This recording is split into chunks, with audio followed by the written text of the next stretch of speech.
हाय दोस्तों, आप सबका स्वागत है आपके यूट्यूब चैनल भूतों की अनसुनी कहानियां। आज जो है मैं कहानी आपको बताने जा रहा हूँ, इसका नाम है भूतिया अस्पताल। चलिए अब बढ़ते हैं आज की कहानी की ओर।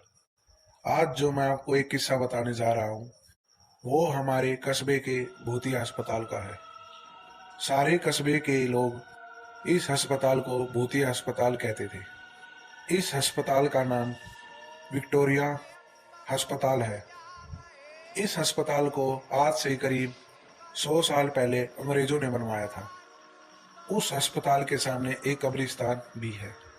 मेरे दादाजी ने मुझे बताया था, आज से 60 साल पहले इस अस्पताल में ऑपरेशन के दौरान एक लड़की की मृत्यु हो गई थी।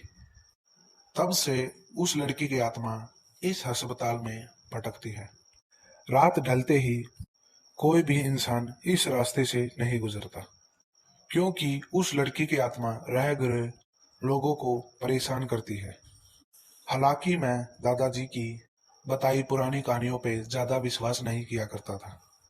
एक रात मैं अपने दो दोस्तों के साथ अंकित और राजू के साथ बाइक पर घूम रहा था। तभी मेरे एक दोस्त ने मुझसे विक्टोरिया अस्पताल के सामने से रास्ते से चलने को कहा। हम में से कोई भी भूत प्रेत जैसी बातों पर विश्वास नहीं करता था और हमने उस रास्ते से जाने को पक्का किया। उस समय रात के 10 बज चुके थे। हम तीनों ने यह बात हमारे परिवार वालों को ना बताने का फैसला किया और उस रास्ते पर निकल पड़े। जैसे ही हम उस रास्ते से निकले, रास्ते पर रेत होने की वजह से हमारी बाइक फिसल गई और हम बाइक से धड़ाम दूर गिरे। गनीमत थी कि हम लोगों को बाइक से कोई चोट नहीं लगी। फिर बाइक चला रहे मेरे दोस्त अंकित ने कहा कि उसका बैलेंस तो बराबर था, पर यह बाइक कैसे गिरी। हालांकि वो थोड़ा डर गया था। तो मेरे दूसरे दोस्त राजू ने बाइक चलाने को कहा। अब राजू बाइक चला रहा था। हम 1 किलोमीटर ही चले थे कि अचानक हमारी बाइक का टायर पंचर हो गया और गाड़ी की स्पीड तेज होने की वजह से गाड़ी इस बार फिर पिछली बार से भी दूर तक फिसलती गई। इस बार हमें कोहनियों और घुटनों पर थोड़ी थोड़ी चोट लगी थी। फिर अंकित बोला, इस जगह में कोई ना कोई गड़बड़ है, हम लोग वापस उल्टे चलते हैं। लेकिन मैंने और राजू ने उसकी बात नहीं मानी और बाइक उठाकर पैदल चलना शुरू कर दिया। हम थोड़ी ही दूर चले थे कि हमें किसी लड़की की चीख की आवाज सुनाई दी। यह सुनकर हम रुक गए और अंकित बोला, यार तुम लोगों को चीखने की आवाज सुनाई दी। हमने उसकी बात को अनसुना कर कहा कि कोई जानवर की आवाज होगी। 5 मिनट चलने के बाद फिर से वह चीख सुनाई दी। इस बार तो हम दोनों को भी डर लगने लगा था। हम तीनों ने वापस चलने का सोचा, लेकिन हम रास्ते के बीच में आ गए थे। पीछे चलने में 3 किलोमीटर और आगे चलने में 3 किलोमीटर बाकी थे। हम लोगों ने आगे जाने का सोचा। थोड़ा आगे चलने पर हमें बरगद के पेड़ के नीचे एक औरत दिखाई दी।